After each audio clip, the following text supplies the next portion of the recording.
La presente es una producción de Radio Humanismo 4 y 5, La Expansión de la Conciencia.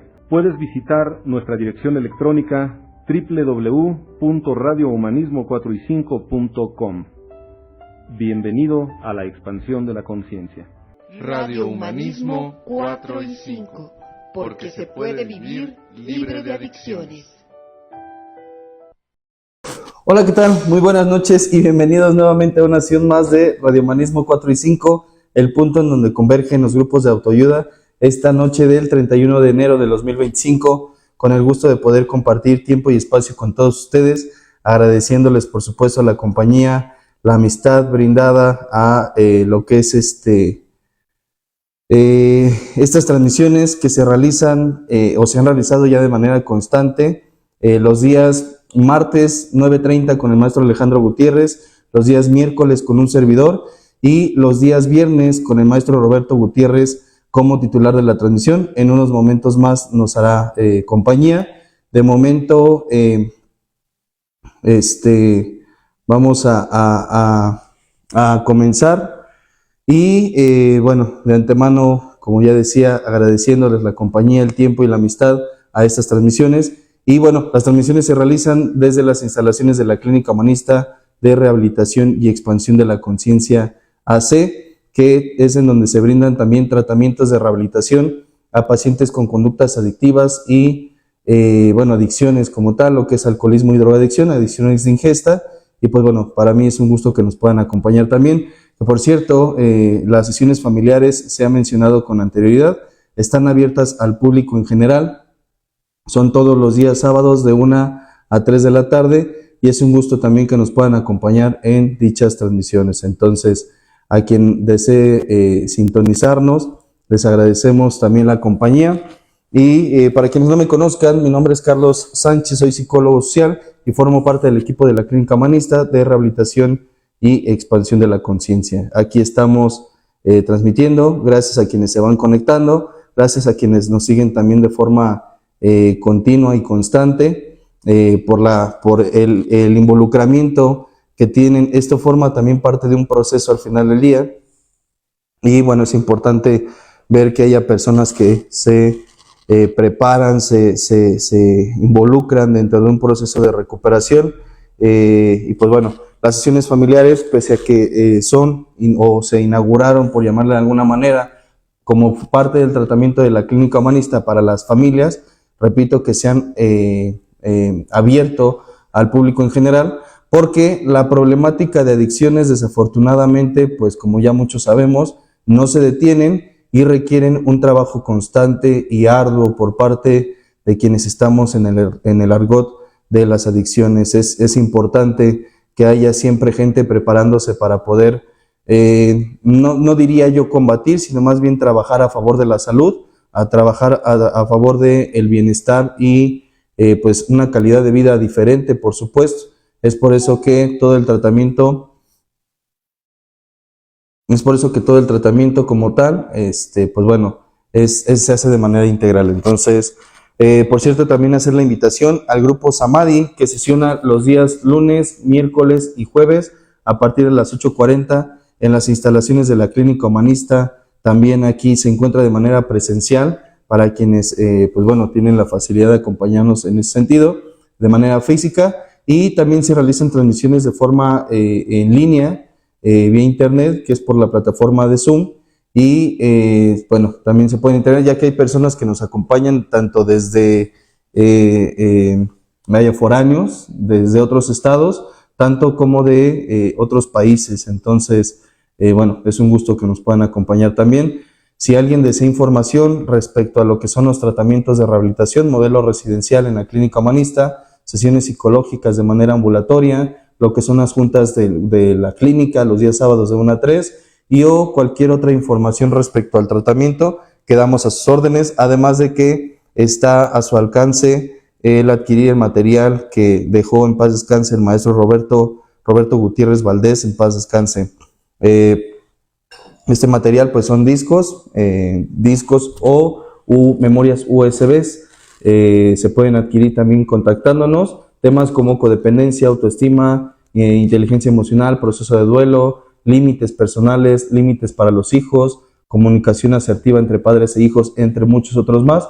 Son parte del contenido y material que pueden adquirir con nosotros. Estos temas fueron también elaborados por el maestro Roberto Gutiérrez y por el maestro Alejandro Gutiérrez. Entonces, también está a la venta. Si alguien desea adquirirlo, reitero, nos puede contactar. Además del libro de Historia y Evolución de los Grupos de Cuarto y Quinto Paso, escrito por el maestro Roberto Gutiérrez Valdés. Entonces, ahí están de manera general los anuncios y, pues bueno, ya habiendo dado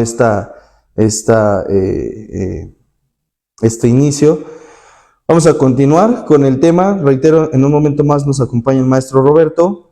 El tema que estamos atendiendo o que nos compete en este momento es el de el proceso de adicción. Lo que hemos venido manejando hasta ahora, pues bueno, ha sido comprender un poco del cómo opera esta dinámica, cómo se gesta de alguna manera lo que es la adicción y también a cierto punto en qué momento es cuando empieza a cobrar más relevancia o fuerza en la vida de una persona. Al final no es para menos que las adicciones estén tomando tanta fuerza, ya que las formas, por llamarle así, es que se han ampliado.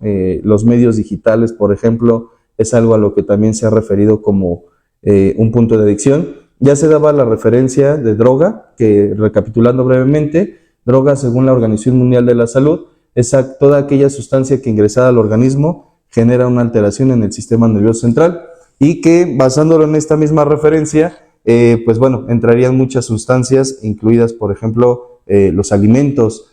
Sin embargo, ya cuando hablamos de una adicción, hablamos de un proceso que se lleva a cabo mediante un déficit, por ejemplo, en el aspecto físico, en el aspecto de otras áreas, lo que puede ser laboral, económica, académica, por supuesto, familiar, entre muchas otras más. Se ha hablado de que la enfermedad es multifactorial y que el que se geste en una persona no depende exclusivamente del que la persona haya estado relacionada con personas adictas como tal, o vaya, personas que también consumen. ¿Qué quiero decir con esto? Hay algunos familiares que, entiendo el comentario, asumen que desde que su familiar se relacionó con determinadas personas, empezó a perderse, empezó a ingresar al mundo de las sustancias, y pues esto no siempre es garantía.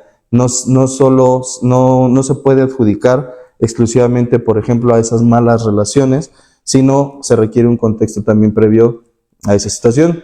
La adicción que mencionaba, o bueno, las adicciones que mencionaba el maestro Roberto, es la adicción, por ejemplo, a la pornografía, la adicción a las redes sociales, a las azúcares, las operaciones estéticas, por ejemplo, al caos. En algunos casos también llega a ser, pues, ¿cómo llamarle? Común. Y esto también se da dentro del proceso de una persona de adicto a ingesta o de adicto a sustancias, que cuando deja una sustancia se genera problemáticas que parecieran no tener sentido, sin embargo, toman bastante cabida en su vida, y como referencia del mismo proceso de la adicción, la persona va perdiendo facultades también. Es por eso que yo refería en una transmisión pasada, que es como una canica que cae en un balde de agua, y pese a que es la canica la que está generando el efecto, hay unas ondas expansivas que repercuten a todo lo que hay alrededor. Es por eso que cuando el adicto llega a referir, yo me drogo por mi cuenta, no le pido nada a nadie, y todas las formas en las que se racionaliza la propia adicción carecen de sentido cuando se observa el contexto desde una perspectiva, por ejemplo, social o familiar en ese sentido. Se ha hablado de una u otra forma dentro de las sesiones en general, y es algo que también se aborda en las sesiones familiares, el hecho de el involucramiento de los miembros de la familia. Yo no me voy a ir tanto a esa parte, sin embargo, a lo que quiero referirme en este caso es que tanto se requiere de varios aspectos o de varios factores para a que se desarrolle una conducta adictiva, como para el proceso de rehabilitación se requiere de factores varios. En este caso, por ejemplo, la clínica es por eso que trabaja en un modelo multidisciplinario, donde se compete lo que somos psicólogos, especialistas en adicciones, consejeros en adicciones, el ámbito psiquiátrico, el ámbito médico, y eso por parte de la institución. Por parte de la familia también juega un rol imprescindible dentro de lo que es el proceso de recuperación, fungiendo un rol de red de apoyo, por ejemplo, que de ninguna manera por red de apoyo se refiere a solapar, se refiere a seguir consecuentando determinadas conductas. Es por eso que algo importante a observar dentro de la dinámica familiar es el hecho de identificar al facilitador, que muchas veces llega a ser aquella persona que minimiza, por llamarle de alguna manera, las consecuencias, facilita, como el nombre lo refiere también, el que la persona se evite vivir sus propias consecuencias derivadas del consumo. Sigue postergando, sigue haciendo accesible para la persona con la ingesta el que pueda seguirlo realizando. Y por supuesto nada de esto lo realiza de forma con la intención de seguir perjudicando al adicto. Es decir, el ejemplo más breve que tengo a la mano es el de cuando una persona llega a Galeras por una ingesta en la calle, por ejemplo.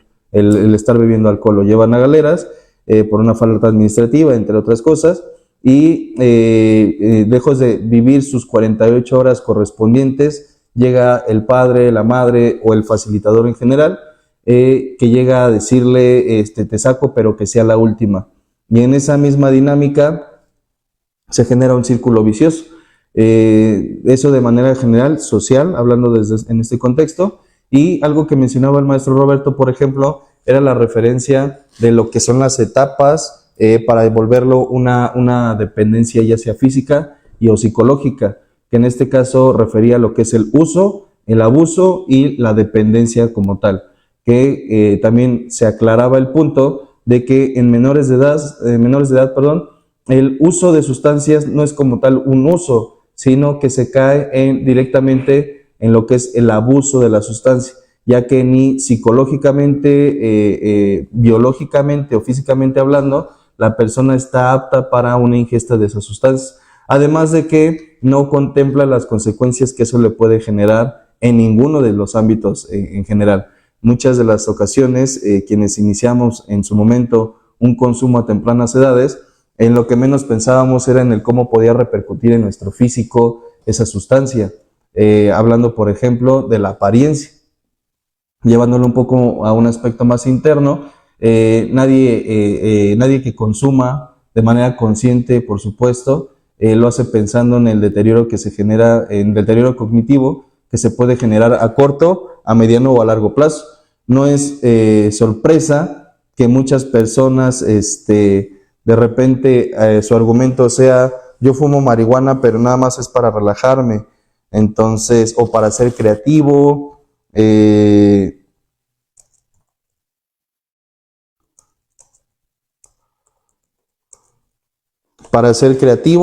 entre muchas otras cosas más. Entonces, no hay una conciencia de esta situación, mucho menor es la conciencia cuando son menores de edad. Lo único que se observa o se alcanza a percibir en ese momento es el beneficio o placer de manera inmediata que se tiene en ese momento. Mencionaba yo en la transmisión pasada la referencia de un video que nuestra compañera y amiga también del grupo, tanto del grupo Samadhi como de la clínica Judith, mencionaba el nombre del video que yo referí, que es el de un pollito que está comiendo granitos y que al principio los ignora, gradualmente los va absorbiendo y conforme va experienciando esa sensación tan gratificante, tan placentera de la ingesta, va experimentando esa sensación de placer. Sin embargo, gradualmente la sensación de placer es de menor duración y las consecuencias llegan a ser más grandes. Es como bajar los niveles de placer y ir subiendo los niveles de consecuencias o la gravedad de las consecuencias. La mentira que como adictos se llegan a vender o cuando nos llegamos a vender es que más va a ser mejor, y es por eso que en muchas ocasiones se sigue buscando, aumentando las dosis, la sensación de la primera dosis que se tuvo. Incluso, por ejemplo, en algunos casos hay personas que lo que se proponen de manera personal, por ejemplo, es prolongar el consumo, ya ni siquiera con la intención, por ejemplo, de evitar consecuencias, ni mucho menos, sino porque después de evitar el consumo por determinado tiempo, la persona al regresar a la ingesta vuelve a experimentar una sensación intensa. Sin embargo, algo que se maneja dentro del argot de las adicciones es que en cuestión de adicciones nunca es menos, siempre es más, aludiendo a lo que son las consecuencias. Se dice, por ejemplo, que cuando una persona una persona ya con una adicción ya crónica, que, no sé, por poner un ejemplo, 10, 15 años de consumo, y detiene su consumo, hasta ese punto, por supuesto, ya generó ciertas consecuencias en distintos ámbitos de su vida, y que al regresar al consumo, después de a lo mejor haberlo suspendido 1 año, 2 o 10 incluso, la persona regresa al mismo punto en el que se quedó. No es como que se regrese al día cero de su consumo. Obviamente, esto implica que cuando la persona vuelve a consumir, el deterioro que ya traía o el deterioro que no se generó, por ejemplo, si fuera el caso, se genera con esa dosis. Alcohólicos ya veteranos, alcohólicos en recuperación, que tienen o lograron años de abstinencia y que por la razón que sea regresaron al consumo, en muchas ocasiones esa que le dicen, a la que le llaman la última borrachera, se convierte realmente en la última borrachera, porque al final del día, si dejamos las consecuencias en el último punto, de ese punto retomamos y se vuelve catastrófico. Es por eso incluso que se habla tanto de aspectos de prevención hacia lo que es el tema de las adicciones. En general, en Alcohólicos Anónimos, por ejemplo, hablan mucho de evitarnos de esos 10 a 15 años de sufrimiento que otros alcohólicos no quisieron, no pudieron o simplemente no contemplaban que les podía pasar. Y es que si de algo padece el alcohólico, por llamarle de alguna manera padecer, es de soberbia, es de a mí no me pasa, yo soy diferente. Prácticamente en estados de alterados de conciencia, puedo describirlo de esta forma, me sentía el dedo meñique de Dios y sentía que era el que yo me equivocara era poco probable, el que a mí me pasaran ciertas consecuencias como las veía en otras personas, era inimaginable para mí. Entonces, todo esto se ha mencionado hasta ahora. También se ha hablado de que al ser un factor más bien hacer una situación multifactorial, una condición multifactorial, una enfermedad como tal, requiere un tratamiento de esta índole, y es por eso que cuando se habla del facilitador y trabajar en conjunto con el paciente y la institución o los especialistas, se logra una mayor conciencia. En algunos casos incluso es la misma familia quien tiende a ser quien le lleva la sustancia al familiar. No es raro, o no ha sido raro por lo menos, y desafortunadamente hasta ahora, el que yo haya escuchado casos, por ejemplo, de pacientes que dicen, bueno, yo llegué a la clínica por la ingesta de alguna droga dura, lo que podría ser, por ejemplo, cocaína, piedra o cristal, y cuando salga me la voy a llevar con puro alcohol, porque con el alcohol no tengo problemas. Cuando hablamos de un cerebro adicto, realmente lo que se refiere, bueno, entre otras cosas, es que lo que se busca no es la sustancia como tal, sino el efecto que le produce a la persona.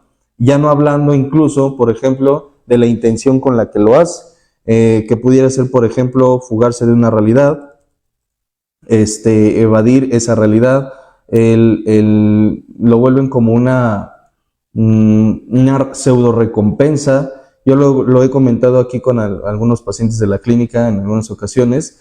Si la recompensa me va a salir más cara que el propio esfuerzo, pues entonces no es rentable. Es decir, inicio mi jornada laboral de lunes a viernes, por poner un ejemplo, y el viernes dicen el cuerpo ya lo sabe, es viernes y el cuerpo lo sabe. Entonces me voy a aventar una borrachera que me va a durar todo el fin de semana y al día domingo voy a estar crudo, sin dinero y con vergüenza. Y teniendo que pagar culpas por todo lo que me hice a otras personas durante ese consumo. Entonces, si trabajo una quincena para gastármelo en un día, al final del día, y descuido, por supuesto, otras áreas vitales, se vuelve disfuncional. El adicto como tal pierde funcionalidad en esas áreas y es lo que lo vuelve un conflicto para sí mismo y para terceras personas. Dentro de lo que es esta misma referencia, se ha hablado, se mencionó la vez pasada, regresándome un poco a la referencia de los tipos de adicciones, que actualmente se está sobreestimulando determinadas áreas del cerebro que principalmente nos generan esa sensación de recompensa, esas sensaciones de placer, y que al volverlas tan inmediatas o tan accesibles, por llamarla de alguna manera, tan fáciles de poder conseguir, por decirlo, se vuelven más constantes. La adicción o una personalidad adictiva, como se le puede referir también, se compone entonces por estos dos conceptos que se han mencionado también, que son el de compulsión y obsesión. La compulsión refiriéndola como el acto repetitivo, lo que inicio no lo puedo detener, y la obsesión en cuestión, hablando por ejemplo de las ideas y los pensamientos que tenemos asociados al consumo. Que si bien se ha hablado mucho de consumo, esto, y reitero, no se refiere exclusivamente a la ingesta de sustancias. Puede una persona, por ejemplo, decir, me doy cuenta o soy consciente, y por eso vimos también en algún momento el tema de las etapas de cambio, este modelo de Carlo Di Clemente y James Prochaska, que habla, por ejemplo, de esta precontemplación, contemplación, preparación, acción, mantenimiento y reincidencia, en donde justamente se dice que la precontemplación es una antesala a una concientización de la problemática. Regreso al ejemplo, yo me doy cuenta que ya el estar demasiado tiempo en el celular, por ejemplo, me está generando problemas sociales, es decir, entre más pegado estoy al teléfono, menos comparto, convivo con familiares y amigos. Ya me está repercutiendo, me siento menos apto, estoy requiriendo cada vez más el contacto con el dispositivo móvil, y me está generando conflictos de manera personal y ya hablando incluso de manera social. Sin embargo, y pese a que yo me propongo dejar el celular, bloquearlo, ponerme, no recuerdo cómo se llama exactamente, llamémosle candados, sigo pensando de manera incluso aleatoria en regresar a usar el celular, que al final del día no es para tanto y demás. ¿A qué me refiero con de forma aleatoria? En el mismo ejemplo de regresando a las sustancias, estoy lavando los trastes y nada tiene que ver con el consumo. Nada tiene que ver con las fiestas, el desmadre, el descontrol, nada en absoluto. Sin embargo, en una actividad que pudiera ser cotidiana, de repente el pensamiento intrusivo, lo que es la obsesión, empieza a generarse. Y si no hay llamémosle backup de herramientas, estrategias para poder gestionar esa ansiedad que se me está produciendo como consecuencia del que tengo ya un hábito, en este caso ya no hablamos solo de ingesta, reitero, de manera automática regresa. El detalle está en que le doy rienda suelta a esa idea. Entonces, yo les decía aquí en la clínica, una de las formas en las que particularmente yo percibo que se puede ejercer la presión social, no nada más es a través de él estarle insistiendo a alguien a que lleve a cabo determinada acción. En el caso del adicto basta con decirle, no sé, sus amigos, vamos a estar en tal lugar, a tal hora, en donde tú ya sabes, y haciendo lo que obviamente ya sabes. Y la persona que recién sale de un proceso de recuperación, por ejemplo, dice, sí, yo no voy a ir porque ya estoy bien centrado, recuperado, etc. Basta con que le hayan dejado esa semillita, por llamarle, expresarme de esta manera, para que él empiece a germinarla. Él empiece con pensamientos, por ejemplo, y si voy nada más un ratito, y si nada más los voy a saludar, y si me llevo un refresco mientras ellos beben, por ejemplo, me la voy a llevar relax, no va a pasar nada. La fiesta está allá, él está en casa, en este mismo ejemplo. Sin embargo, su pensamiento está siendo constante, está de manera intrusiva.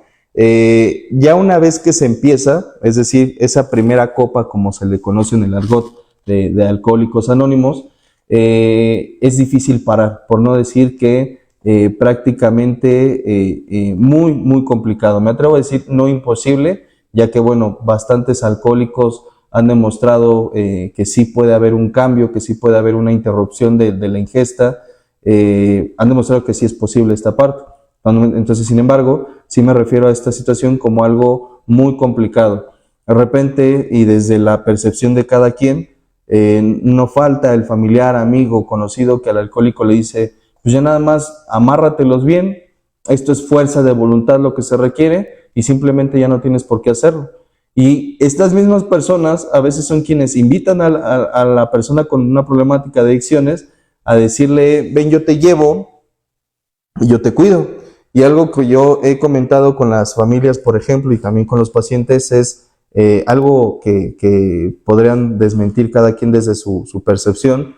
Al alcohólico que se le meten las ganas de consumir, no lo pueden detener, no lo pueden controlar, no lo pueden contener, no hay poder humano que pueda evitar que la persona lleve a cabo sus ideaciones si no tiene una conciencia de su problemática. En este mismo modelo, en esta referencia, es por eso que a lo que se invita tanto al paciente como en conjunto a la familia es hacer conciencia de que lo que está pasando no es una etapa. De hecho, hace un momento estaba haciendo una de las publicidades para la clínica y lo comento de esa forma, como una frase: la adicción no es una etapa, no es como la etapa de la punzada. Él está alborotado porque es adolescente y por eso anda viendo a todos los hombres o a todas las mujeres. No, la adicción en este caso es una enfermedad y como enfermedad requiere un tratamiento. Y cuando la persona es consciente de su problemática, asume su responsabilidad dentro de la misma. Ponía un ejemplo apenas, yo soy, en el ejemplo, yo soy diabético, soy consciente de mi problemática y por ende hago lo que corresponde para atender esa problemática y evitar que se agrave. En el caso de la persona que recién sale de un tratamiento residencial, por ejemplo, las sugerencias es que son demasiado claras en cuestión de alejarse de pares de consumo, lo que serían los amigos y entornos, o más bien personas relacionadas al consumo, lo que son entornos e identificar, mejor dicho, los detonadores que también llegan a existir en casa. Hay quienes dicen, salió de la clínica, por ejemplo, ya no fue con sus amigos, ya no se fue a las fiestas, estuvo todo el tiempo en la casa y no sabemos qué pasó, porque de un momento a otro la ansiedad le llegó de la nada y se fue a consumir. Si bien, y reitero, es necesario que se comprenda que posterior a una atención residencial viene un tratamiento posterior o ambulatorio, no nada más tiene que ver con el hecho de alejarlo de esos entornos. Cómo se estimula a la persona es lo que muchas veces llega a generar ese cambio, por llamarlo de alguna manera, con respecto a lo que es esa conducta. Salen bien determinados, demasiado convencidos de que quieren una vida diferente. Sin embargo, y en el momento de la ansiedad, un déficit de habilidades, estímulos propicios o adecuados para detonar esa impulsividad, es que la persona pierde el control. Y con esto, y aclarando también una parte importante, es que no se busca culpar a nadie en lo absoluto, sino que cada quien observa el grado de responsabilidad que tiene dentro de la dinámica con un adicto.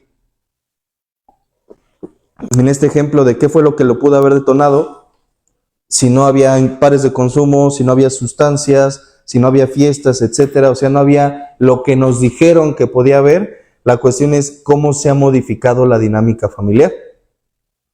Decir que el alcohólico se hizo alcohólico porque sí, es omitir el grado de responsabilidad que tiene, en este caso, el contexto social familiar. Es decir, comentaba hace un momento, que el adicto vive queriendo o pretendiendo evadir una realidad. En un ejemplo, suponiendo que la realidad que vive en casa, de la familia, es de desaprobación, y no solo hacia él, sino en general en el contexto familiar. Hay desaprobación, secretos a voces, falta de responsabilidad, incongruencia, gritos, malos tratos, violencia física, psicológica, etcétera, económica. Si la persona sale de un tratamiento, evita esos contextos, lo que decíamos hace un momento, fiestas, entornos y demás, pero no se ha trabajado la dinámica familiar, aunque no haya habido sustancias, aunque no haya habido quien lo invite, quien lo force o decir obligue está demasiado exagerado a mi punto de ver, a mi forma de ver, pero no hay una modificación en la dinámica familiar. Si se sigue estimulando de esta misma forma, es muy posible que la persona siga conectando esas partes, que al final del día no significa que sea responsabilidad por completo de la familia el tratarlos con pincitas. Se ha dicho en sesiones familiares, se ha dicho en sesiones Samadhi, se ha dicho en sesiones transmisiones, no se puede, o bueno, se puede intentar, pero tratar al adicto con pincitas, después de haber sido, por ejemplo, sumamente violento, no es una solución. Toda conducta polarizada hace referencia a una conducta neurótica. Por eso es que se habla de balance, por eso es que se habla de equilibrio.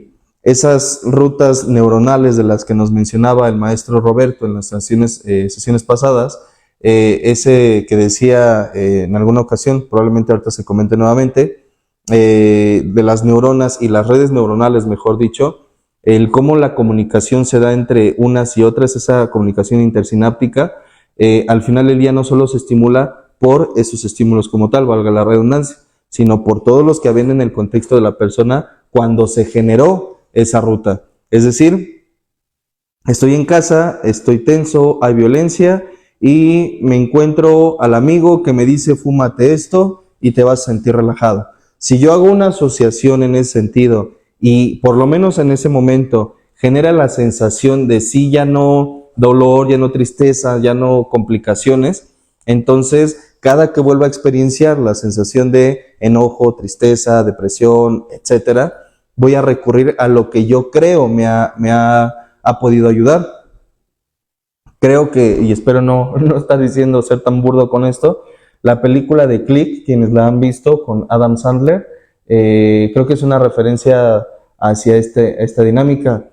Este personaje vive su vida cotidiana, sin embargo hay complicaciones, como en la vida de cualquier persona, pero entonces le llega un control mágico, traducción un toque, traducción el celular, traducción las relaciones destructivas, traducción lo que sea, que le ayuda justamente a saltarse los momentos desagradables de su vida, que en este caso son las discusiones con su pareja, los reclamos de sus hijos, etcétera, el trabajo, entre muchas otras cosas más. Y llega un momento en el que el control, algo que no le explicaron, es que se automatiza. Y entonces, de manera automática, cada que vuelve a experienciar una sensación de disgusto, el control lo que hace es avanzar esa parte. En el caso del consumo no es muy diferente. Cada que la persona vuelve a asociar una sensación de disgusto, de desagrado o de lo que sea que le llevó a adquirir en primer lugar el control, se sigue saltando esas partes y lo hace de forma automática. Por eso decía hace un momento, por ejemplo, que hay quien sale de una conducta adictiva en cuestión de ingesta, lo que sea, y se pasa a otra. No se pretende de ninguna manera, a punto de vista personal, una vida perfecta, una vida de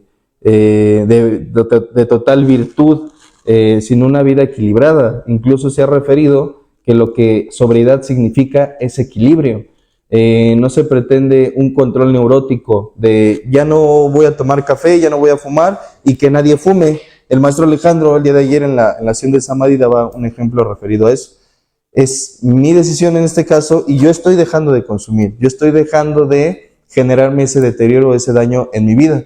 Eso no obliga, en este sentido, a volverme a mí un juez y verdugo de quienes siguen en sus conductas. E incluso es normal, o bueno, puede decirse de esta forma, puede llegar a ser normal que una persona que recién sale del tratamiento de la clínica ahora quiere ir a rescatar al hermano, al primo, al amigo, a los amigos que dicen, yo ya me di cuenta que vivía una vida de pecado y ahora quiero que mis amigos vivan la vida misma que yo. Y algo que se les comenta mucho es más fácil que te jalen a ti a regresar a esas mismas rutas a que tú los jales a una ruta que ellos no están conociendo o que no conocen. Por eso, en ese sentido, es que se habla primeramente de un fortalecerse en cuestión del proceso personal. Incluso se refiere mucho en el argot de Alcohólicos Anónimos como que el tratamiento o el proceso es justo esto, es egoísta y personal. Y gradualmente ese modelaje o ese ejemplo va a ir arrastrando a las personas más cercanas. A través del cómo le estás haciendo, yo te conocía, por ejemplo, que andabas en el desmadre, en el caos, etcétera, y hoy veo que llevas una vida funcional, próspera, entre otras cosas, y claro que me interesa saber cómo lo estás haciendo. Respetar el proceso de cada quien dentro de este contexto es vital para poder seguir trabajando en un desarrollo personal y no querer sumarlo a lo que es el proceso de las demás personas. Yo no soy quien para decirle a nadie en general que deje a una persona, sin antes saber qué está sosteniendo esa persona en la vida de la primera. Por ejemplo, es bien fácil decir el típico amigo date cuenta. Si no tengo un contexto de lo que la persona le está generando como ese efecto de tranquilidad o de bienestar, esa sustancia, esa conducta o esa persona puede colapsar. Estas rutas ya están muy marcadas porque el tiempo precisamente, pues bueno, la constancia y el tiempo que se viene haciendo va comentándolo, va dejándolo de esa manera. El maestro Robertote, en paz descanse, daba un ejemplo que a mí me quedó muy claro cuando yo lo escuché estando en mi proceso. Él decía que las rutas neuronales son como ese campo por el cual se pasa una vez. Y decía, o así lo entendía yo, que cuando pasas una vez, igual y no parece que haya tanta marca. Es más, el pasto se vuelve a acomodar y parece que no pasa nada. Sin embargo, cuando el camino es constante, el camino que se recorre es constante, va dejando gradualmente un caminito, va dejando marca, e incluso en ese camino, en esa misma metáfora, ya no crece pasto. ¿Qué pasa cuando la persona se retira del entorno, se retira de las amistades y todo lo que implica su vida de consumo, por ejemplo? Esas rutas no desaparecen. Por eso es que es tan enfático la referencia y sugerencia que se les hace tanto a familias como a pacientes, el evitar durante un tiempo prudente, que ya después se vuelve otro hábito, esas amistades. Porque basta con que conecten con un estímulo, con un estímulo que puede ser visual, auditivo, kinestésico, que les conecte con esa emoción o sensación de su historia para regresar a la misma ruta. Esto se vuelve en muchos casos, y como lo he observado, bastante complicado porque la persona en el proceso de abstinencia, por ejemplo, vuelve a esas sensaciones de inquietud, de desesperación, de ansiedad, de angustia, y cuando abandonan un proceso de recuperación, traducción, cuando no están generando herramientas para poder confrontar esas circunstancias de manera lúcida o consciente, es que recurren a la ruta que ya conocían. No es raro el alcohólico, drogadicto, codependiente, que cuando todo está quieto y como no está conociendo, no conocía esa ruta de tranquilidad o de calma, regresa a lo que conoce, al caos. Lo decía el maestro Alejandro en una ocasión, a veces la inquietud viene como producto de la quietud, es decir, estoy calmado, no hay bronca, no sé cómo moverme en estas circunstancias, y es a lo que incluso algunos le dicen, regresó a su zona de confort, que también lo ha comentado tanto el maestro Alejandro como el maestro Roberto. No hay nada de confortable en regresar a esas circunstancias de caos.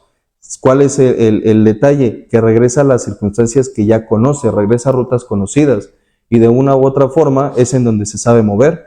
Hay quien se mueve mejor cuando le mientan la madre a que cuando le dicen te quiero. Hay quien en relaciones, por ejemplo, decía una paciente en una ocasión, ya encontré al bueno, refiriendo a una pareja, y ella decía, bueno, yo le preguntaba, ¿por qué asumes que es el bueno? Y decía que este no le pegaba. Las relaciones que vivía o venía viviendo hasta ese entonces eran violentas, eran de abuso, y se le hacía asombroso que esa pareja en ese momento pues no fuera de esa forma. Y al tiempo, que no pasó realmente mucho, estaba empezando con ideas de como que algo le falta, como que no me cela, como que no me dice que soy su princesa, como que le hace falta algo a la relación. Venía tan impregnada o tan marcadas sus rutas del caos, que cuando la tranquilidad en su vida se empezó a generar a consecuencia de un proceso, se estaba empezando a entrar en esa etapa de crisis. Como lo ha expresado el maestro Alejandro en las sesiones que él ha dado referidas al duelo, las crisis vienen como consecuencia de los procesos de cambio, y el que algo en un proceso de cambio sea incómodo o desagradable, no necesariamente significa que vaya a hacerlo así de manera permanente o que sea una mala señal. Y esto es algo que ahorita me corrige el padrino, el maestro Roberto, en muchos casos llega a ser ¿cómo llamarle? Esta crisis interna es lo que les genera la sensación de que las cosas no están funcionando en muchos casos. ¿Qué caso tiene venir a sesiones con los límites, por ejemplo, si mi hijo se enojó? Bueno, es que se está enojando porque la ruta que él conoce es que cuando te pone cara de gatito de Shrek, o te grita como te gritaba, o te pegaba como te pegaba, obtenía lo que quería. En este momento tú le estás diciendo que no algo, está perdiendo un privilegio, por consecuencia hay una molestia. pero el decir, es que me volvió a gritar y le volví a ceder el celular, le volví a dar lo que me pedía, es normal, se vuelve una ruta conocida. El problema es que conforme pasa el tiempo, no es que sea imposible, reitero, es posible generar nuevas rutas, pero requiere mayor compromiso, determinación, convicción, que a punto de vista personal, la convicción es algo de lo que muchas veces dentro de los procesos cuesta trabajo generar cuando el entorno tampoco está favoreciendo con lo que le corresponde. Es decir, yo estoy queriendo cambiar, estoy convencido de ello, sin embargo sigo encontrando beneficios en el ser abusivo con mis familiares, en el no hacerme responsable de mis cosas, con lo que mencionaba hace un momento del facilitador. Dicen, salen bien convencidos de que quieren trabajar, estudiar, ejercicio y demás, pero entonces la mamá o el papá en casa le dice, espérate un mes más, no trabajes, no te vayas a vivir aparte, construye aquí, y regresan a la ruta de que hacerse, pero no agraviar, regresan a la ruta de que hacerse pendejo es rentable. Y entonces nuevamente ese círculo, ese ciclo, y de ahí en muchas ocasiones esto es cada vez más complicado de trabajar. Entonces, espero haber sido claro hasta aquí. Voy a dar primero paso. Adelante, Paino. Gracias a todos hasta aquí. Gracias, Padrino, por la compañía, amistad, los conocimientos que nos vas a compartir. Así, a ver, una breve recapitulación con respecto a lo que en algún momento se ha mencionado de lo que es el proceso de adicción, el uso, abuso, dependencia, clarificando que en menores de edad, el uso no existe, se cae directamente en un aspecto de abuso de la sustancia, de los factores de esta neuroplasticidad, el cómo se modifican las rutas, y pues que si hay una posibilidad de cambio, sin embargo se requiere ser dentro de los modelos, tú me lo has enseñado, los modelos respecto a una persona con adicciones no son, yo le voy a llamar voluntariosos, sino más bien son directivos. El paciente no puede poner su tratamiento, no puede elegir las formas en las que se trata porque automáticamente pues deja de ser un tratamiento. Es básico, desde mi punto básico en cuestión de todo lo que es procesos de tratamiento, sobre todo intervenciones por adicciones, es 100% directivo. Y ahí sí, quien no, bueno, pues hay quien vende a papacho, ¿no? Uh-huh. He escuchado gente que hasta dice, pues yo voy a poner un anexo, una clínica, ándale, aguantaría, si no termina la escuela, pues ahí sabrás tú, ¿no? Que tanto podrás aportarle, porque pues a veces sí se requiere la parte del abordaje desde una óptica 100% directiva, pero yo no creo que el proceso directivo, regresando al tema que estamos hablando del proceso de adicción, sea precisamente para la parte nada más del usuario. Uh-huh. Creo que ahí es donde se pierde a veces mucho del contexto. Sí. Constantemente vemos que las personas, y nosotros que estamos aquí en la mera trinchera, donde llegan las personas, afortunadamente y con toda, les agradecemos la confianza que a veces nos tienen para poder abordar la parte de la intervención con el familiar ya internado, es el problema lo tiene mi familiar, ¿no? Uh-huh. Cuando viéndolo desde la óptica, como hoy se abordan las adicciones, realmente la parte ambiental, viéndolo porcentualmente, es la parte que tiene más carga, que es la exposición a las drogas y a las vicisitudes en la infancia, pero sobre todo tiene que ver con la decisión de experimentarlo y seguirlo usando por el tipo de modelo familiar que se vive. Realmente en los procesos nuevos sería absurdo pensar, nuevos me refiero abordados desde la óptica del trabajo serio, no desde la mentada de madre, no desde decía un padrino, no desde la parte de merolico, de hablar bonito y echar frases así, te le debes a la vida y la chingada y pongan en el fondo alabanzas. No es esa parte, sino desde la parte clínica. Realmente un proceso serio pues tiene que involucrar a la familia, eso es básico, ¿eh? Yo me atrevería a decir, y mucho clínicamente alguien tiene que dar pues una especie como de porcentaje de éxito, por llamarlo de alguna manera, y la verdad es que no tiene que ver con el usuario, tiene que ver con la familia. Realmente el trabajo que ha hecho la familia, yo me atrevería a decir que es el 60-70% del resultado que se va a obtener. Tú hablabas de la zona de pseudoconfort, que la verdad es que yo creo que la zona de confort en este caso no existe, sino más bien es una zona de pseudoconfort, y ese pseudoconfort tiene que ver básicamente con el hecho de que la familia necesita muchas veces un enfermo, y puede sonar muy agresivo, para completar todo lo que es el proceso sistémico, o sea, todo lo que sucede alrededor. El adicto surge como necesidad. Si lo vemos sistémicamente, realmente el adicto es una consecuencia de un entorno enfermo, de un entorno que requiere un enfermo para poder encontrar determinado tipo de equilibrio.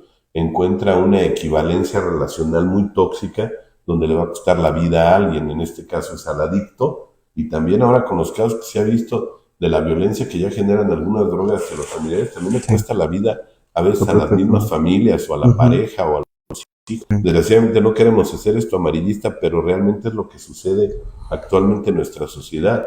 Adictos que le quitan la vida a la familia porque no les quiere dar para otra sustancia, que se empiezan a meter con relaciones con personas que pues, son personas con las que no se juega, que puede estar en riesgo la vida de la persona, empiezan a entrar a la distribución de determinadas sustancias que puede ser de mucho riesgo para el entorno y para ellos, porque hasta la misma familia, aquí hemos tenido casos donde hasta la familia van y la golpean, porque los tienen ubicados, porque quedan a deber o porque empiezan a vender y no pagan, o sea, esos son los riesgos y a veces la familia dice, es que es un problema, es que no es un problema, es un problema ambiental, es un problema que les concierne a todos los que están involucrados y que mientras no haya un trabajo desde el abordaje hasta plantear adecuadamente un plan de vida familiar, o sea, aquí en la Clínica Humanista los que nos han dado la confianza, se han acercado a las juntas de familia y demás,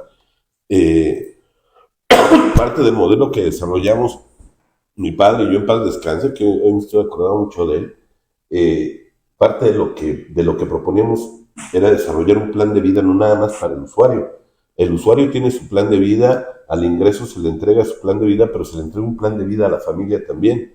¿A qué me refiero con un plan de vida? No es que les digamos cómo van a vivir, sino, si me oyen la voz medio mormada es porque todavía no, malón. Sí, ya llevo 6 inyecciones, ahorita me aventaron 2 en la vena, y ya parece que ya empiezo a aliviar. No vayan a decir que no he llorado, sí he llorado, ¿no? Sí, más bien ahorita no fuerte, más bien como que llevaba un rato como, yo vi que les pegó a todos, pero yo creo que era el único que la había brincado y al final, yo creo que se me bajó un poquito el sistema inmunológico, tantos corajes que me hace pegar aquí el Charlie y Doña Cata y el Ismael y todos, entonces yo creo que fue parte de, pero el trabajo es darles un modelo donde ellos puedan desarrollar un plan de vida. Y la idea de desarrollar un plan de vida es que el usuario salga con determinados límites que se van a respetar ya en el ambiente, porque hay una necesidad latente de que el otro pueda asociar de manera diferente lo que es un proceso de recuperación. Y está comprobado que cuando el ambiente está sano, la persona tiende a ser más feliz, y la persona cuando es más feliz requiere de menos procesos adictivos. Eso es básico, Y quien haya tenido oportunidad de observar algunos modelos donde hasta escolarmente ya dan clases de felicidad, se llama la materia de felicidad, se han observado unos resultados impresionantes en cuestión de consumo de tabaco, en cuestión de consumo de alcohol, de drogas duras, y es precisamente porque la persona necesita estar en plenitud. Cuando está en plenitud, la persona vive de una manera diferente y requiere otras cosas. Está la parte farmacológica, está la parte social, está la parte genética, pero lo que más pesa en cuestión porcentual, o sea, el aspecto grosso, el aspecto más grande, es la parte ambiental. Y esta es muy buena noticia para los que fuimos exadictos, De verdad, yo creo que a muchos cuando comprendimos esto de fondo, descansamos, Descansamos y algunos nos preocupamos. Sí, claro. Porque los que tenemos familiares, nosotros fuimos, o nuestras parejas, o personas muy cercanas en cuestión genética, han tenido severos problemas de adicciones. Hay familias completas donde traemos historia de adicciones, pero generacional, Entonces podría parecer que nuestros descendientes prácticamente están condenados a vivir un proceso de adicción muy agresivo. Y sucede que no. El punto determinante para el proceso de adicción va a ser el entorno en el que crezca el infante. Y ya una vez que sea un adulto, bueno, pues se le puede dar de otra forma. se le puede empezar a poner límites, se le pueden empezar a generar necesidades personales para que la persona pueda empezar a trabajar de manera diferente. También es importante, sobre todo el área de los límites, porque durante la adolescencia hay mucho mayor riesgo en cuestión del deterioro cognitivo que se pueda tener. Prácticamente introducir drogas en un cerebro en desarrollo puede tener consecuencias profundas y sobre todo a largo plazo. Por eso es que la mayoría de las drogas actualmente y de las personas que terminan en tratamiento, básicamente terminan con tratamiento psiquiátrico. Sí. Y es precisamente por lo temprano que comenzaron el consumo, por lo agresivo que son algunos tipos de drogas y por todo lo que traen por consecuencia en el deterioro para la parte sobre todo de la corteza prefrontal. En el adolescente esa parte está en desarrollo, o sea, toda la parte de enfrente que prácticamente es la que evalúa las situaciones de riesgo, es la que nos ayuda a tomar decisiones y a controlar los deseos y las emociones. O sea, entre más joven se empiece el consumo, más deterioro haya en la corteza prefrontal y más profundo sea el daño, más riesgo de tomar decisiones erróneas. Sí. O sea, cada vez, entre más temprano se empiece el consumo, menos control de la impulsividad, menos análisis de riesgo, porque ese es el problema. A mí me sorprende el tipo de riesgo que pueden tomar algunas personas. Bueno, que no me sorprende, porque yo también fui adicto, de verdad. O sea, me sorprende desde afuera. Sí. Pero esa postura como de no me pasa nada, como que yo soy Superman, como que no va a pasar nada, eso tiene que ver con una lesión prefrontal. Hay personas que prácticamente el factor riesgo y la toma de decisiones, hay muy poco control sobre la impulsividad. Y eso es la mezcla perfecta para quien se encarga de vender esta sustancia. Uh-huh. Porque imagínate, alguien con necesidad y sin control, sí, y sin medir el riesgo, sí, claro. Pues es el cliente perfecto. Y eso ha llevado a que muchas drogas de diseño, valga la redundancia, estén diseñadas precisamente para generar un fuerte estímulo en la parte donde está la recompensa del cerebro y un deterioro muy rápido a nivel neurológico en la corteza prefrontal. O sea, es la mezcla perfecta para atrapar a alguien en un mundo donde está dispuesto a hacer lo que sea por la siguiente dosis.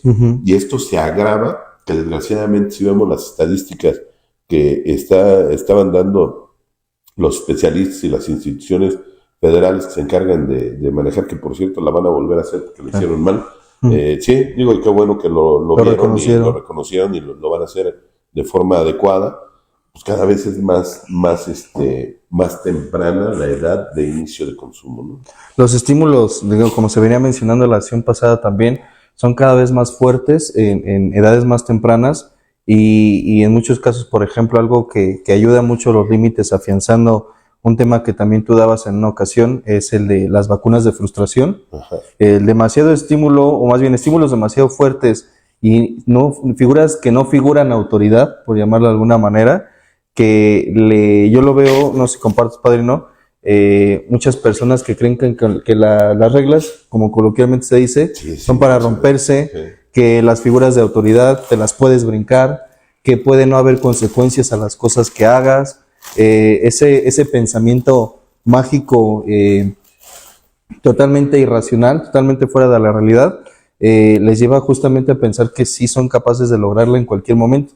Digo, para ir a lugares como el centro, no quiero ser tan específico, a meterte en los lugares en los que se requiere meter, tiene que haber mucha inconsciencia con respecto a lo que me expongo yo y a lo que puedo exponer a las personas que me acompañan. Esta referencia de pues, le quedo de ver al del punto y no pasa nada, esa idea de yo lo puedo resolver, de yo no necesito que me ayuden, etcétera, es muchas veces la que se vuelve cada vez más complicada. Y el que las personas se estén exponiendo a drogas tan fuertes como, ya ni siquiera se puede garantizar el que yo consuma una sustancia, estoy consumiendo esa sustancia. Pues es que no hay control de calidad de la droga. En ningún sentido. O sea, no hay como los sellos que te ponen en las papitas, ¿no? Que traen sus 2 sellitos de exceso de azúcar y demás. Aquí no te ponen si trae fentanilo, si le meten alguna otra sustancia o combinaciones con productos incluso, que bueno, de por sí como se hace la cocaína, pues no es algo como que muy salubre. Sí, de alto riesgo. Y además para rebajarla, cómo las combinan, le echan hasta talco, o sea, cada cosa que le ponen, y la persona asegura que viene consumiendo sustancias de calidad, y el deterioro que se genera es muchísimo más grave, más rápido y más, se percibe de manera más notoria. Sí, cada vez es mayor el deterioro que genera en la corteza prefrontal, todo lo que es inhalado, sí, donde pega directos en el lóbulo frontal. Precisamente por eso la mayoría de los drogos, de los inhalados, de los fumados, traen los ojos como los traigo yo ahorita. Sí. Así como que se les baja de aquí. Caidones. Sí, pero eso es por muerte neuronal. Sí. Tenemos neuronas en esta parte. Es muerte neuronal y empieza a haber un decaimiento en la zona frontal. Y hay otra problemática mayor que vamos a hablar de ella en las siguientes sesiones, que es la parte de la tolerancia que se genera, la neuroplasticidad. El siguiente tema, la siguiente sesión, va a ser de neuroplasticidad. Ya, a ver, a lo mejor empezamos un poquito más tarde, empezamos a las 10 de la noche, porque para que podamos estar juntos toda la transmisión, Charlie y yo, porque acá se nos carga la chamba y luego que, pues ahora tuve que moverme más por la ausencia de la enfermedad. Esa parte agrava más todavía esto. La parte donde la persona empieza a perder la capacidad de convivir con la tolerancia a la frustración. Decías tú, la creencia de que las reglas son para romperse.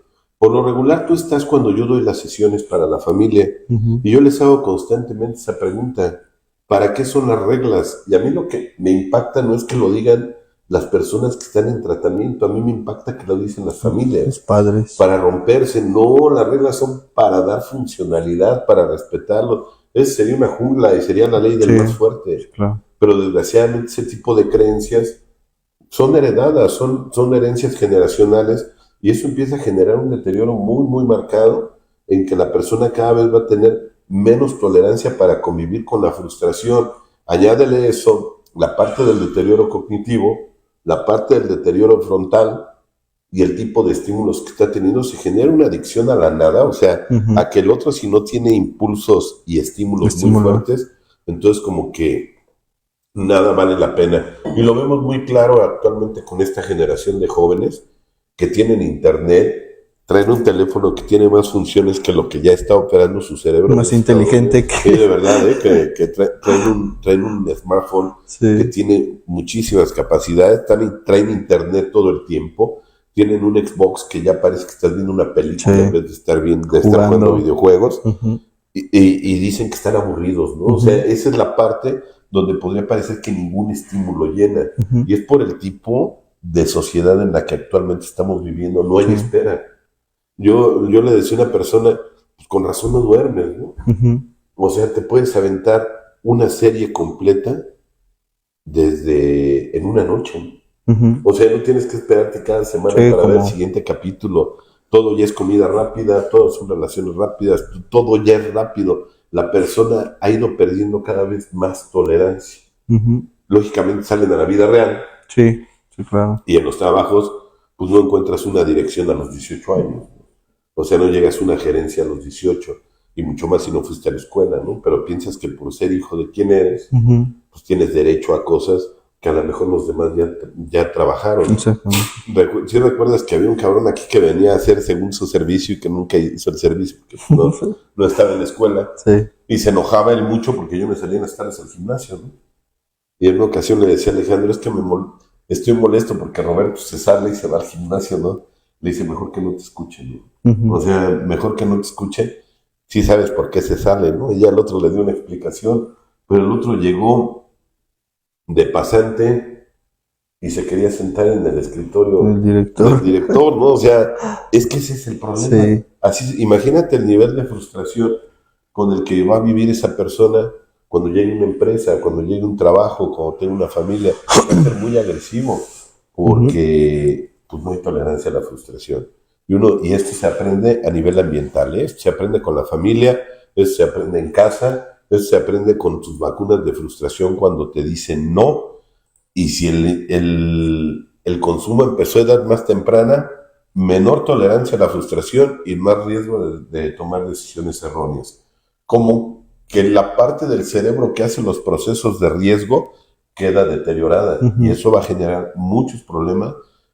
Estamos viendo los resultados: embarazos a edad muy temprana, delincuencia prematura. Bueno, yo creo que no hay ninguna edad viable para delinquir, pero vemos muchos jóvenes que ya empiezan a tener otro tipo de problemáticas que anteriormente no se veían, ¿no? O sea, y que desgraciadamente hay cosas muy positivas, pero también cosas muy negativas dentro de lo que ha sido el abordaje mal entendido desde el aspecto de adicciones. Y cuando nos referimos a adicciones, no me refiero nada más al consumo, decías tú, de fentanilo, de cristal, de droga, de coca, de marihuana, no.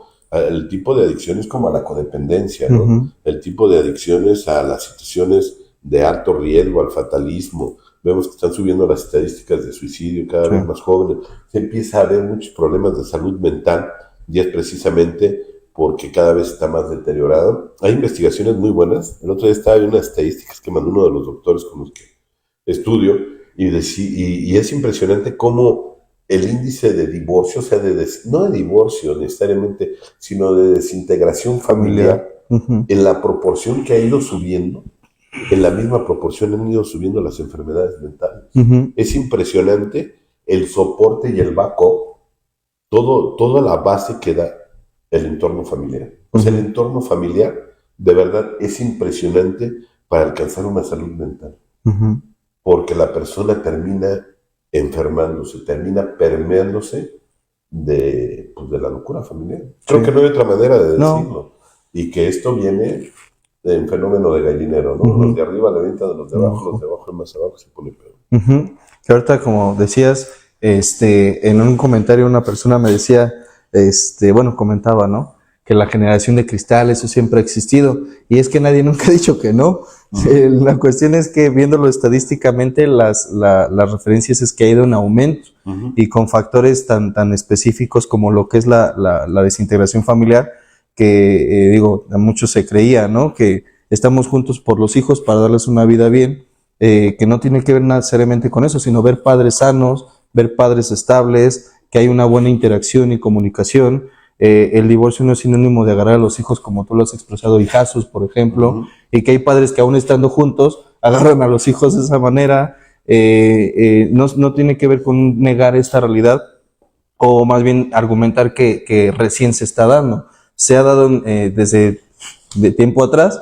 Hoy se ve como un fenómeno que es más resaltado, que remarca otro tipo de problemáticas, y que en el factor de las adicciones, pues es uno de los principales. El ver a la familia fuerte le genera también herramientas al hijo con las cuales puede convivir al mundo real. Que ahorita, como lo comentabas, es común preparar a los hijos para un mundo que ya no existe. De a todo te van a decir que sí, siempre va a ser el mejor, tú nada más pídelo y se te da, cuando el mundo real no opera en esa dinámica. El mundo real es mucho de trabajar, mucho de esfuerzo, mucho de resultados basados en lo que la persona hace. Y si bien hay palancas y todo lo que pudiera haber porque existe, de manera muy general, la vida no me está esperando con el título de doctor, por ejemplo. Ese me lo dan las familias a veces, ¿no? Que dice el doctor Charlie. Ya prometo ya no reírme cuando te digan. Pero la vida real no opera así. O sea, si no estudias no hay resultado, si no trabajas no hay resultado en ese sentido. Y es justamente que los videojuegos, ahorita como referencia que mencionabas, Padrino, son cada vez más inmersivos, más meten a la persona dentro de las sensaciones de estar disparando un arma, por ejemplo, de estar hace no mucho, bueno, ya tiene un rato que surgieron estos juegos interactivos de Sims, por ejemplo, en donde tienes relaciones, socializas, pero en el videojuego, y la persona ya siente que tiene una mansión porque compró no sé qué tanto dentro del videojuego, y en la vida real su cartera pues nomás no le da, y esa frustración, ese nivel de ansiedad es lo que en muchas ocasiones le lleva a esa baja tolerancia a la frustración y a buscar esas salidas, no sé si fáciles. Yo particularmente tengo ahí una disyuntiva, pero vaya, sí la ruta que le genera placer de manera más inmediata. Momentáneo. El problema es que la persona no sabe manejar una figura que es elemental para alcanzar el éxito, que se llama postergación para la gratificación. O sea, entre más esperes, más grande va a ser la gratificación. Y pues los que fueron a la escuela saben de lo que les hablo. ser estudiante es andar bien jodido. La neta, o sea, la mayoría de las veces, ¿no? Sí. O sea, y de repente pues quieres comprarte algo y dices, sí, pero me voy a regresar caminando, ¿no? Hasta el cabrón, o sea, o quieres comprarte algo y a lo mejor te dieron nada más para el pasaje y un refresco y sí. ya mejor comes en la casa, o sea, a lo mejor habrá quien tú más, pero no tiene todo lo que quiere porque está en formación. Te esperas y después tienes mejores oportunidades, que tampoco es garantía, ¿no? Y ahora yo veo muchos que anuncian, no, el conocimiento está en la universidad, pero el dinero está en la calle. Pues yo difiero, ¿eh? O sea, para algunas cosas van a necesitar un backup y me preocupa que te llegue dinero sin información porque vas a hacer muchas pendejadas. Sí, claro. Esa es la parte. Ahí es donde es importante ver que los resultados se dan cuando la persona tiene una sana tolerancia a la frustración. Esto tiene que ver con la parte de la maduración de la corteza frontal, pero de lo que vamos a hablar en la siguiente sesión, que es el punto que les decía, que las regiones límbicas, o sea, las regiones emocionales, tampoco terminan de madurar y cada vez generan menor nivel de compromiso, menor tolerancia a la frustración, pero sobre todo menor capacidad de inteligencia social y emocional. ¿A qué me refiero con esto? Que cada vez tienen menos capacidad de detectar las emociones de los demás. Es como si el otro fuera un borracho de tiempo completo, a ver, me explico y con eso cerramos. Si vamos a una casa, a un antro, a un antro a divertirnos un rato, vas tú con tu pareja y yo voy con la mía. Y empieza a haber un horario donde parece que ya como que es tiempo de ir. Son mensajes en el ambiente, ya empieza a hacer hora. Eso es normal. O sea, detectamos las necesidades, los mensajes ambientales de que ya las visitas tienen sueño. El borracho no. El borracho se queda hasta el final y quiere seguir de aferrado y le tienen que dar un vaso desechable para llevarse a la cuba. O sea, no alcanza a detectar los mensajes ambientales. Hay personas que no detectan que los hijos tienen necesidades, que la esposa tiene necesidades, que los padres tienen necesidades, que los jefes tienen necesidades. Podría parecer que nada más son sus propias necesidades. Y esto tiene que ver con el deterioro, como no hay una madurez en las regiones límbicas, o sea, emocionales, no alcanzan a percibir. Por eso es que ahora está tan malbaratado y tan vendido que ya cualquier pendejo en Facebook diagnostica que alguien es narcisista. El narcisista va más allá. Más bien lo que tiene esta persona es una ausencia de un deterioro límbico por consumo, que es tratable, porque no se estimuló en el momento correcto cuando esta persona se le pudo haber terminado de estimular la parte de aprender a vivir en sociedad. Ya había consumo, o sea, en la adolescencia. Entonces, muy probablemente no desarrolló esas áreas, pero los puede aprender. Existe la neuroplasticidad. No es para que te metas, contestes un test y digas a fuerza, mi esposo es narcisista, o porque la digo una pinche borracha en Facebook, ¿no? O en YouTube. No, o sea, es una figura más agresiva el narcisismo. Lo que sí es importante ver es que la persona no nada más se va a deteriorar en su impulsividad, sino también no va a tener las capacidades sociales para generar relaciones significativas. Saludables. Y eso, o solamente que las desarrolle con alguien con las mismas características, y esto va a terminar en tragedia. Sí, claro. O sea, en divorcio.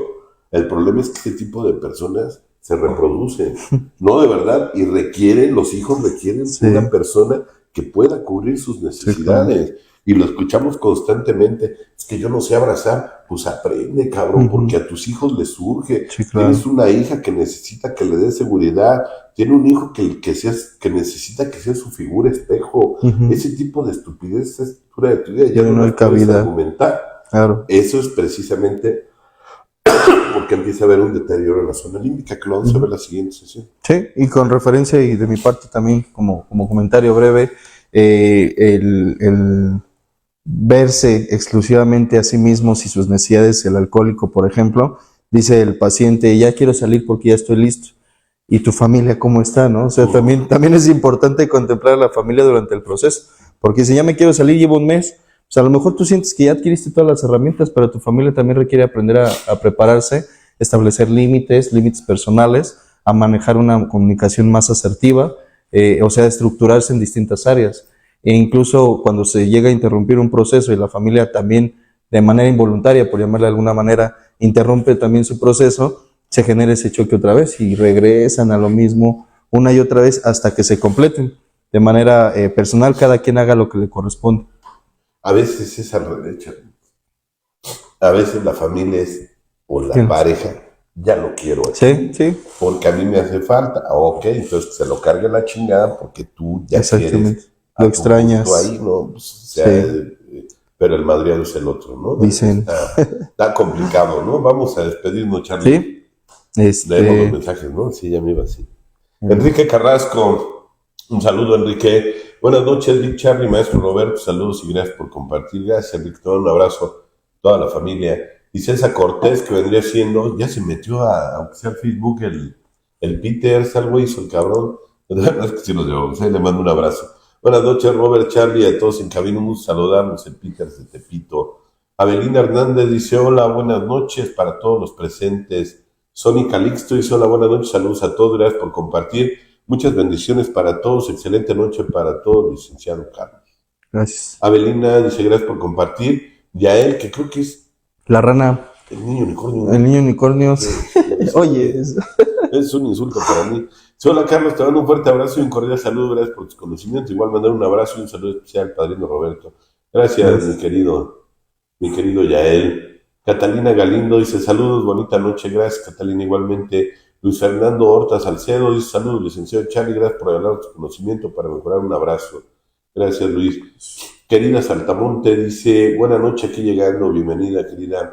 Maritza Sánchez González dice, buenas noches, Luis Carlos, bendiciones, buen regreso a casa. Gracias, Raimundo Cortés, buenas noches, Roberto, Charlie, a todos los presentes, el hermano del Peter, se le manda un saludo a Ray, a toda la familia. Judith dice, buenas noches, licenciado Roberto, licenciado Carlos, saludos a todos los presentes, gracias.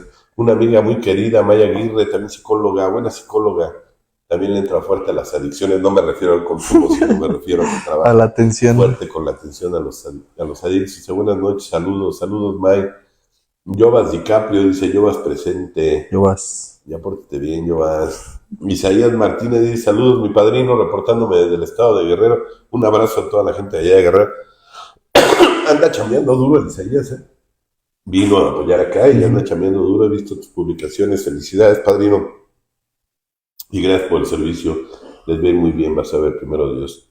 Mi mero compa, el Pedro, ya le digo el Pedro, él siempre me habla de usted y yo le digo el Pedro. Pedro y toda su familia dice, buenas noches, Lick, Roberto, Carlos, gracias por compartir. Padrino, ten una pronta recuperación, tengan buen regreso a sus hogares. Gracias, padrino, a ti y a toda tu familia. Un saludo muy afectuoso, gracias. Judith dice, muchas gracias, en poco tiempo pierdo la señal, pero veo la repetición en YouTube, que se componga de la garganta, Lick, Roberto. Muchas gracias, Judith, te agradezco. Adriana García Hernández dice, saludos, no, buenas noches, saludos. Ale José Amiga dice, buenas noches, saludos, aquí la mamá de Huiga. Ah, mira, aquí está la mamá de Huiga. Le mandamos un saludo al Huiga también. Anda aplicador, ¿no? ¿Ayer? Ayer no. ¿No? No lo balcones, pero bueno, ya yo creo que te pregunté, pero aquí debe de andar. Le mandamos un saludo al Huiga también. Irving Centeno, saludos a todas y a todos. Gracias por compartir tan interesante tema. Gracias, Irving. Carlos Sánchez dice, bendiciones, feliz fin de semana. Gracias, papá, te amo mucho y te mando un fuerte abrazo. Nos vemos el día de mañana, primeramente Dios, te amo, saludos. Se viene a quitar la terapia familiar, ¿verdad? Sí, se integra. Vale, pues mañana buscamos un tema para darte duro, Charlie. No, mañana continuamos con el tema de cerebro adictivo, no sí. Lo terminé. Espero yo mañana estar ya entero. Primero Dios, pero también luego las familias piensan que me la ando pachangando. No, la verdad es que sí me ha pegado muy fuerte. Ahorita yo ya espero salir, yo creo que no me habían diagnosticado bien, pero ya le llevo, ya es cuestión de tiempo. Mañana arrancamos con el tema a la una de la tarde, empezamos con la meditación. Vamos a despedirnos, Charlie. Pues muchísimas gracias a todos, gracias por la compañía, el tiempo, la amistad, gracias por los comentarios, las transmisiones en Radio Humanismo 4 y 5, tanto en Facebook como en YouTube, la invitación a las sesiones familiares todos los días sábados de 1 a 3, el grupo Samadhi también abre sus puertas y nos preparamos también para la próxima experiencia, primero Dios. Ojalá también se puedan dar la oportunidad de trabajar en esa área en particular. Gracias, padrino, por los conocimientos, la compañía también, y pues vamos a seguir trabajando. Gracias, Charlie. Gracias por el trabajo. Y pues a toda la gente que se conecta, nos vemos por acá el siguiente viernes, primero Dios. El martes hay transmisión de Alejandro, el miércoles transmite Charlie y el viernes, primero Dios, aquí nos vemos. Que tengan excelente noche. Hasta la próxima. Vámonos. La presente es una producción de Radio Humanismo 4 y 5, la expansión de la conciencia. Radio Humanismo 4 y 5, porque se puede vivir libre de adicciones.